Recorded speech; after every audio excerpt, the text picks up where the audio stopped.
Hello everyone, स्वागत है आपका इस वीडियो में। आज हम आत्मनिर्भर भारत अभियान के बारे में बात करेंगे। पहले हम इस अभियान के बारे में जानेंगे और फिर ये देखेंगे कि ये अभियान अब तक कितना सफल रहा। इस वीडियो में हम जानेंगे कि आत्मनिर्भर भारत अभियान क्या है, इकोनॉमी को बूस्टअप करने के लिए क्या पैकेज घोषित किया गया, 3 माह बाद अब इस पैकेज का अर्थव्यवस्था पर क्या असर रहा।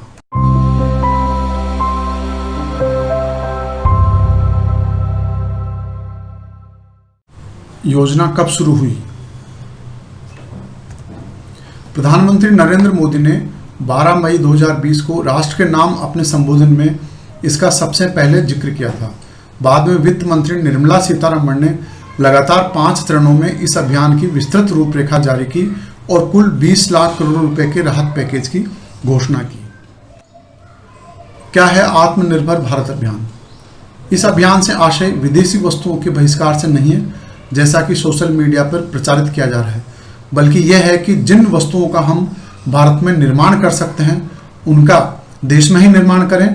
जैसे जीरो टेक्नोलॉजी आधारित वस्तुओं का निर्माण भारत में ही हो और जो तकनीक हमारे पास नहीं है उसे हम मेक इन इंडिया अभियान के तहत भारत में विकसित करें। क्या है अभियान के प्रमुख बिंदु? आयात पर निर्भरता कम करना, वोकल फॉर लोकल यानी स्वदेशी उत्पाद का विकल्प हो तो पहले उसे अपनाना, और अर्थव्यवस्था के ऐसे 10 क्षेत्र चिन्हित करना जहां आयात कम किया जा सकता है। आत्मनिर्भर भारत अभियान के 5 स्तंभ। पहला स्तंभ है अर्थव्यवस्था। अर्थव्यवस्था बड़ी उछाल पर आधारित हो, यानी क्वांटम जंप हो अर्थव्यवस्था में, स्लो प्रोग्रेस की बजाय क्वांटम जंप हो। अवसंरचना, ऐसी आधारभूत अवसंरचना हमको विकसित करनी है जिससे आधुनिक भारत की पहचान बन सके। तीसरा स्तंभ है प्रौद्योगिकी। प्रौद्योगिकी संचालित व्यवस्था पर आधारित प्रणाली हो और हर चीज में टेक्नोलॉजी का अधिकांश उपयोग किया गया हो। चौथा स्तंभ है गतिशील जनसांख्यिकी यानी वाइब्रेंट डेमोग्राफी, देश की विशाल जनसंख्या को ऊर्जावान कार्यबल के रूप में बदलना। और 5वां स्तंभ है मांग, भारत की मांग और आपूर्ति श्रृंखला का पूरी क्षमता से उपयोग करना। 20 लाख करोड़ के पैकेज की पूरी डिटेल। वित्त मंत्री निर्मला सीतारमण ने लगातार 5 दिन तक प्रेस कॉन्फ्रेंस करके आत्मनिर्भर भारत अभियान के विभिन्न चरणों की घोषणा की। पहले दिन यानी 13 मई को उन्होंने 5.94 लाख करोड़ रुपए के राहत पैकेज की घोषणा की।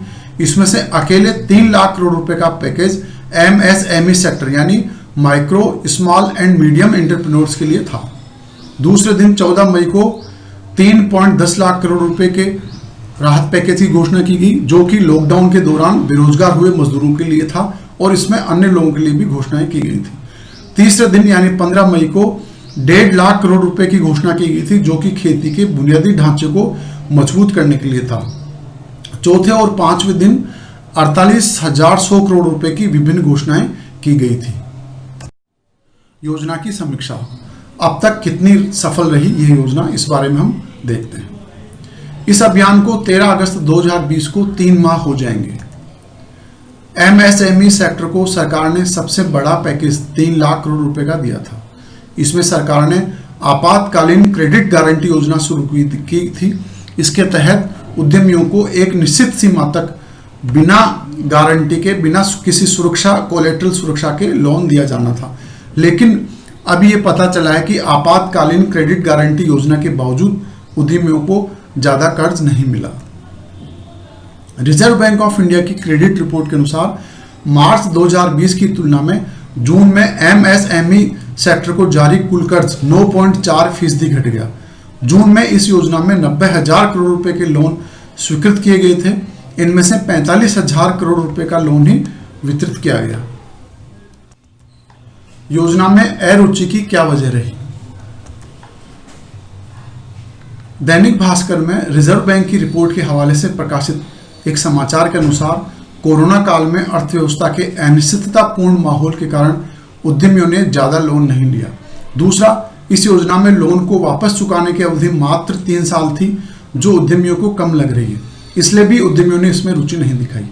HDFC सिक्योरिटीज ने भी अपनी रिपोर्ट में माना कि वर्तमान परिस्थितियों को देखते हुए ज्यादातर उद्यमी कर्ज लेने से बचते रहे। यही कारण है कि MSME के कर्ज में कमी आ रही है। इस रिपोर्ट में यह भी कहा गया कि यदि सरकार MSME सेक्टर को क्रेडिट गारंटी स्कीम नहीं देती तो कर्ज में और गिरावट देखने को मिलती। रिपोर्ट के अनुसार जब तक बिजनेस के हालत सामान्य नहीं होंगे, समस्या यूं ही बनी रहेगी। और क्या कमियां हैं इस अभियान में? अभियान दीर्घकालिक लाभ को दृष्टिगत रखते बनाया गया है, जबकि इस वक्त तात्कालिक राहत की ज्यादा जरूरत थी। पुरानी योजनाओं को ही इस पैकेज में लपेटा गया है। अर्थव्यवस्था में मांग और आपूर्ति दो अहम चक्र है। इस पैकेज में उद्यमियों को लोन देकर पूर्ति पक्ष को सशक्त किया गया है, लेकिन मांग पक्ष की अवहेलना की गई है। बाजार में मांग उत्पन्न करने का कोई प्रत्यक्ष उपाय नहीं किया गया। तो फ्रेंड्स, यह था आत्मनिर्भर भारत अभियान का थोड़ा सा परिचय और इसकी समीक्षा। यदि आप हमारे चैनल इकोनॉमिक्स एकेडमी पर नए हैं तो कृपया इसे सब्सक्राइब करना ना भूलें, और ये वीडियो आपको पसंद आया हो तो इसे लाइक कीजिए और शेयर कीजिए। सब्सक्राइब बटन के पास में जो बेल आइकन का बटन है उसे भी दबाना ना भूलिए, ताकि आपको नोटिफिकेशन के जरिए हर वीडियो सबसे पहले मिल सके।